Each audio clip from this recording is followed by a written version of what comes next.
Mungkin ada lagi Ustaz dari teman-teman yang mengikuti live streaming di YouTube Ustaz. Ini Assalamualaikum Ustaz, saya izin bertanya bagaimana pandangan Ustadz dengan framing media kalangan tertentu, khususnya pada media Wahabi dan Salafi. Terima kasih.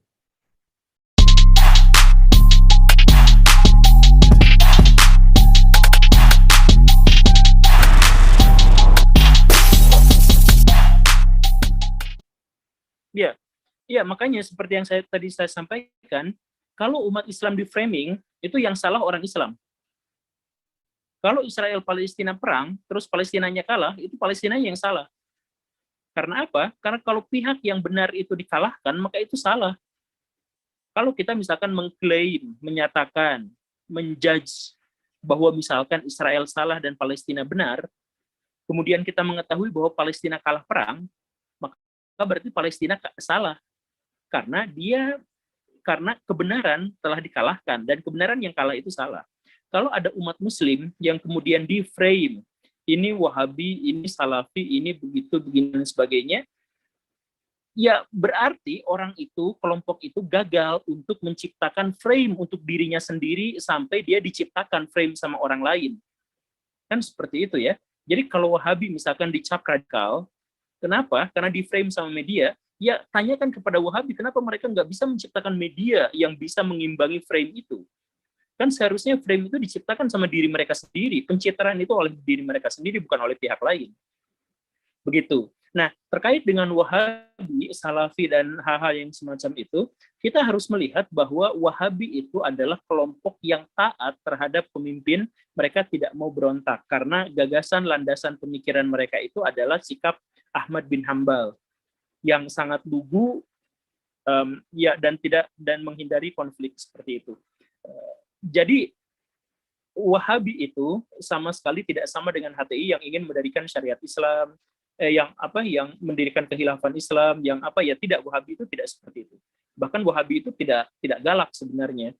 Yang akhirnya mereka menjadi galak itu adalah karena di sisi lain mereka itu sering menganggap pihak yang lain itu sesat atau salah.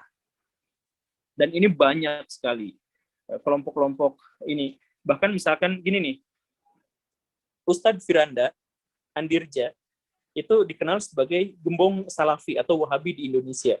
Tetapi saya ketawa pernah mendengar ceritanya seperti ini. Jadi dulu ini cerita dari Ustadz Firanda sendiri. Jadi dulu di Jogja itu ada bencana tsunami. Kemudian kelompok Wahabi itu datang ke sana. Minta izin dulu sama Ustadz Firanda. Ustadz, kami mau ngasih bantuan, silahkan. Maka orang-orang Wahabi itu mendata siapa di antara orang-orang itu yang ikut pengajian Wahabi. Siapa yang ikut dikasih bantuan, siapa yang tidak ikut nggak dikasih bantuan. Ternyata yang ikut itu cuma 6 keluarga, maka yang dikasih bantuan itu cuma yang 6 keluarga itu. Karena sama-sama Salafi Wahabi. Dilaporkan kepada Ustadz Firanda, itu Ustadz Firanda marah luar biasa. Ini gimana sih? Bahkan seandainya kalau ada orang kafir, misalkan ya, kena bencana, kita harus nolong. Ini kok malu didata dulu. Nah, dari sini kita mengetahui bahwa Ustadz Firanda yang Wahabi itu tidak radikal dalam pendapatnya itu. Sedangkan orang-orang yang dia sumpahin itu, yang tadi itu, dia radikal. Karena dia akhirnya tidak mau menolong pihak lain gara-gara berbeda pendapat dengannya. Jadi radikalisme itu tidak berkutat pada apa organisasinya, pada lembaganya, dan lain sebagainya. Jadi jangan termakan sama frame, misalkan bahwa Wahabi itu radikal, karena setiap orang itu beda-beda. Ada Wahabi yang radikal, ada Wahabi yang tidak radikal. Seperti itu. Dan bahkan ketika ada orang yang radikal sekalipun, dalam sikapnya terhadap yang lain, dia tidak radikal, dalam pernyataan yang lain, dia radikal. Seperti itu. Jadi, kelompok HTI, misalkan Ustadz Felix Xiao, dalam kebanyakan hal dia tidak radikal. Dalam hal bahwa dia benar-benar mengagumi kekhalifahan Turki Utsmani, dia menjadi radikal. Dalam satu orang saja itu, dalam beberapa pernyataan jadi radikal, dalam pernyataan yang lain tidak radikal. Begitu. Jadi sekali lagi jangan lihat fokus pada subjeknya, tapi fokus pada objeknya, pada apa yang dibicarakannya, pada temanya. Begitu. Oke? Ya, semoga dipahami lah ya. Ya, baik Ustaz. Terima kasih atas jawabannya. Ya, mungkin dari teman-teman yang raise hand, Ustaz. Di ini ada uh, Hayawa Kolan Takilan. Ini perempuan ya, ada saudari Hayawa. Tapi ini sampai Apakah jam berapa ini? ya mungkin untuk karena banyaknya pertanyaan Ustaz, insya Allah kita tambah waktunya sampai 9:15 ya Ustaz, agar mungkin Oke, beberapa bisa terjawab. Bagaimana saudari Hayawa Kaulan oke, oke. Takilan? Izin open mic katanya. Dimutus sama panitia. Ya, bismillahirrahmanirrahim. Pak Guru Gembul, saya mau bertanya kaitan tadi kan sudah dinotis berapa kali ya tentang perpecahan umat Islam gitu, terus tentang radikal juga agak relate sih sebenarnya ke pembahasan yang tadi sudah disampaikan tentang al-jamaah gitu. Jadi menurut Pak Guru Gembul sebenarnya wujud konkret dari al-jamaah itu sendiri seperti apa gitu? Karena jadi bias gitu pemahamannya dari saya sendiri. Jadi titik konkret dari terwujudnya al-jamaah itu seperti apa gitu sih singkatnya. Sekian, terima Oke. kasih. Ya, karena ya, kita sekarang jadi bias karena kebanyakan orang tidak mau berjamaah. Jadi prinsip berjamaah itu sederhana. Seperti yang saya sampaikan tadi, di dalam Islam beda pendapat boleh, pecah belah haram seharam-haramnya. Apapun yang terjadi, pecah belah itu haram. Sekarang ada kelompok-kelompok yang mengatakan pecah belah itu fitrah, karena umat muslim sudah akan terpecah jadi 73 golongan. Ya, gak gitu. Kesalahan itu adalah fitrah, tapi kita tidak boleh melakukan itu. Jadi misalkan begini, kita pembunuhan itu selalu akan terjadi, tetapi bukan berarti kita membolehkan ada orang yang membunuh, kan seperti itu ya.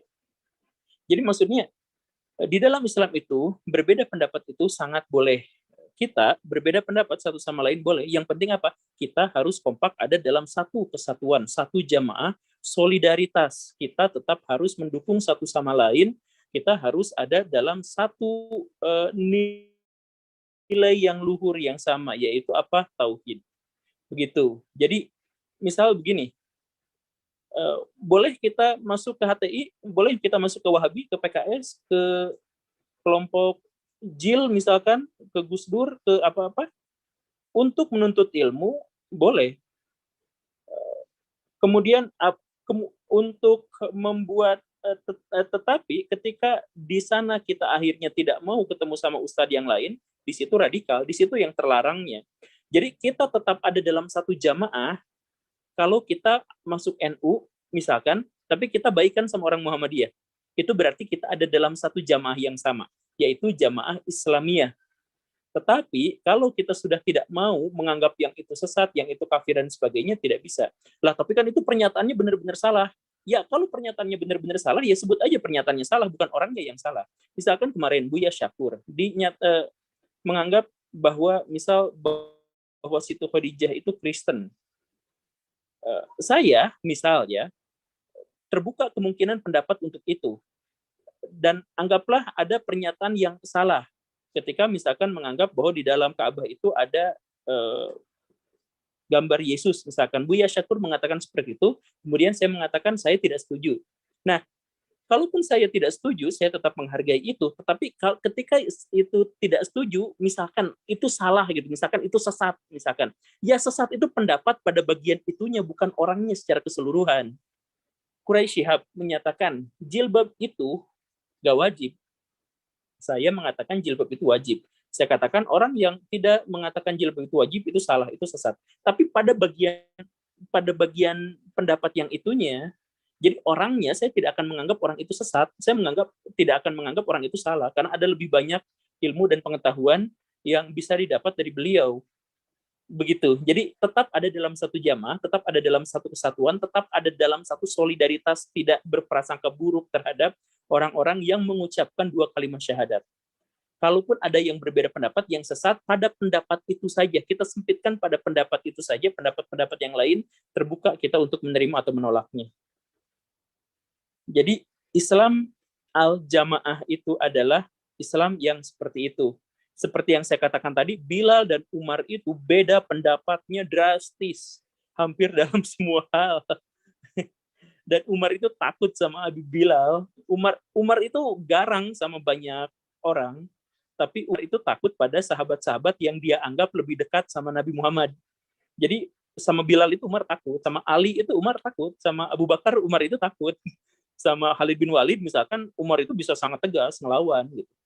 Walaupun Khalid itu kan pamannya sendiri. Kenapa seperti itu? Nah, ya maksudnya gini, walaupun mereka berbeda-beda pendapat, tapi mereka tetap ada dalam satu kesatuan, ada dalam satu jamaah. Begitu. Semoga tidak lagi bias ya. Jadi kita bedakan antara berbeda pendapat dengan berpecah belah. Oke?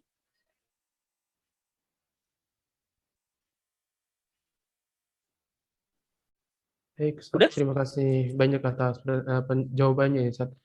Mungkin satu penanya lagi ya, Ustaz. Insya Allah satu lagi. Mohon maaf pada teman-teman yang masih ada pertanyaan. Silahkan mungkin bisa mengikuti kajian Ustadz Guru Gembul di kajian berikutnya. Jadi ada satu lagi pertanyaan kepada Fauzan Zakhari.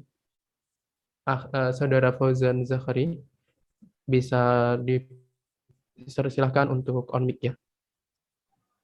Baik, sebelumnya apakah suara saya terdengar? Terdengar. Baik. Assalamualaikum warahmatullahi wabarakatuh. Izin bertanya pada Guru Gembul. Saya izin menyinggung pada kajian sebelumnya pada bab 2 yang mengenai materi tersebut. Di situ kan Guru Gembul mengatakan bahwa terkadang untuk zaman sekarang ini banyak ustadz-ustadz atau guru-guru yang pendapatnya atau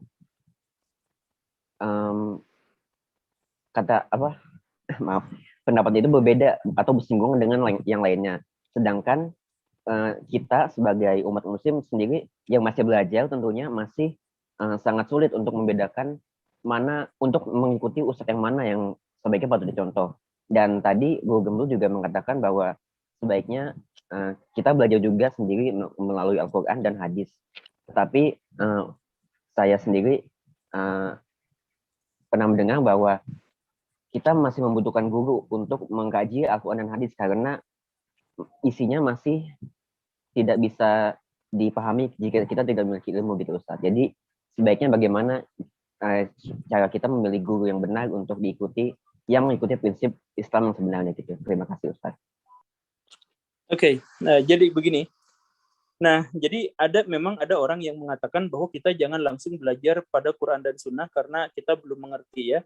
Nah, ini adalah pernyataan dari orang Kristen abad pertengahan. Jadi orang Kristen abad pertengahan dulu mengeluarkan fatwa bahwa orang Kristen itu nggak boleh baca Alkitab karena nggak akan dimengerti. Harus ikut ke ulamanya. Maka akhirnya peradaban mereka kacau, runtuh, hancur. Dan ini juga adalah pernyataan dari orang-orang Hindu tahun 500 sebelum Masehi yang mengatakan Weda itu jangan dibaca sembarang orang, nanti akan menyesatkan, mendingan ikut ke pendetanya. Akhirnya mereka tidak maju-maju peradabannya. Al-Quran itu sudah jelas menyebut bahwa ini hudalinas, hudalil mutakin. Jadi ini adalah petunjuk bagi manusia, petunjuk bagi orang beriman. Artinya Al-Quran itu bisa dipahami seluruh manusia, kecuali dalil detail-detail kecil. Siapa mufasir paling terkemuka di dunia Islam? Imam Ibnu Jarir At-Tabari. Gak ada mufasir yang gak kenal dia, itu mustahil. Karena dia adalah rajanya para mufasir. Nah, Imam Ibnu Jarir At-Tabari itu dalam tafsirnya itu mengatakan bahwa sebagian besar ayat di dalam Al-Quran itu bisa dipahami semua orang tanpa kecuali. Sebagian besar. Sebagian kecil itu hanya bisa ditafsirkan oleh Nabi Muhammad. Dan sebagian kecil lagi itu hanya Allah yang tahu. Jadi kayak alif lam mim gitu ya, itu hanya Allah yang tahu. Tetapi intinya sebagian besar itu bisa dipahami oleh setiap orang karena mukjizat Al-Quran itu adalah dia bisa dipahami dari orang yang gelandangan sampai profesor. Ngerti. Itu mukjizat Quran. Jadi kalau ada yang sampai mengatakan jangan belajar Quran langsung, nanti akan sesat, harus ada gurunya, itu menurut saya adalah yang radikal tadi itu. Karena pun sudah dijamin sama seluruh ulama mazhab, semua tanpa kecuali baca Quran dulu. Kalau sudah baca Quran, ada yang nggak ngerti, tanya saya. Oke? Jadi jangan dibalik, jangan kita dengar Quran Sunnah dari Ustadz, jangan. Baca dulu Quran, baca dulu Sunnah. Kalau kita nggak ngerti, tanya sama Ustadz itu. Begitu, karena sudah ada jaminannya di dalam Quran dan Sunnah. Begitu. Terus apa lagi ya? Nah, jadi kalau misalkan ada, jadi saya sarankan kalau misalkan saya bingung kita harus ikut ustadz yang mana. Kata Nabi Muhammad, suatu hari nanti umat muslim itu akan pecah belah. Nah, terus sahabat nanya, nanti kami ikut kemana? Nabi Muhammad bilang, jangan ikut kemana-mana. Jangan pernah ikut kemana-mana. Jangan masuk ke dalam kelompok apapun. Gitu. Maka ya saya sarankan beginilah. Kalau Baraya mau, silakan Baraya punya guru. Tapi kalau misalkan Baraya kesulitan untuk memilih mana guru yang benar, mana yang salah, pelajari aja semua guru, semua, lalu pilih mana yang menurut Baraya terbaik. Itu saran. Tapi kalaupun itu masih tidak mau, itu pun susah, maka beli Quran terjemahan, beli hadis terjemahan, baca sedikit-sedikit, kalau tidak tahu, tanya guru, atau searching, atau apa. Karena sekarang banyak guru juga yang nggak tahu kan. Gitu. Ya, semoga dipahami ya. Seperti itu. Baik, insya Allah sudah menjawab ya dari pertanyaan saudara tadi siapa ya, maaf. Semoga jawabannya menjawab dari pertanyaan yang barusan Fauzan. tadi. Ya, Fauzan Zakhari ya, mohon maaf. Terima kasih Fauzan Zakhari atas pertanyaan.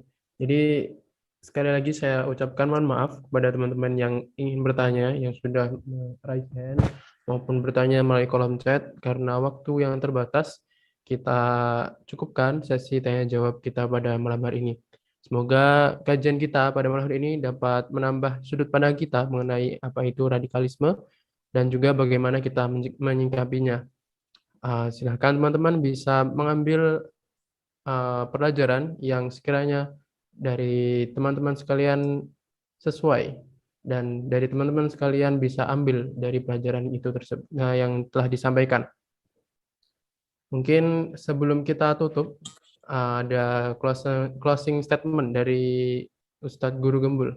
Bagaimana Ustadz? Apakah ada closing statement sebelum ditutup kajian kita pada malam hari ini? Oke. Closingnya adalah seperti ini. Siapapun yang terlalu percaya dengan apa yang saya katakan barusan, dia radikal. Jadi tetaplah kritis, tetaplah skeptis, tetaplah mencari. Jangan lihat siapa yang mengatakan, tapi lihat apa yang dikatakan. Dan kembali saja, jangan khawatir untuk belajar langsung kepada Quran dan Sunnah. Oke, terima kasih, itu saja. Baik, terima kasih kepada Ustadz. Oh ya, apabila Ustadz ada kegiatan atau mungkin keperluan berikutnya, bisa kami persilahkan untuk meninggalkan forum. Terima kasih banyak Ustadz atas segala ilmu yang diberikan. Assalamualaikum. Waalaikumsalam. Assalamualaikum warahmatullahi wabarakatuh.